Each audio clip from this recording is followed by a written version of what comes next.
अपूर्व सुंदरी नारी हीरा सीए गोपपुर गौड़ुणी समय आसिले ना गोटी तार निश्चय पारिब जानी ताटक को थोई घाट कूले से स्नान करुथिला तही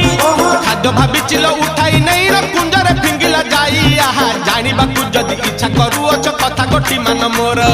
फगुण मासर शुक्ल दशमी रे दोल जात तुमे कर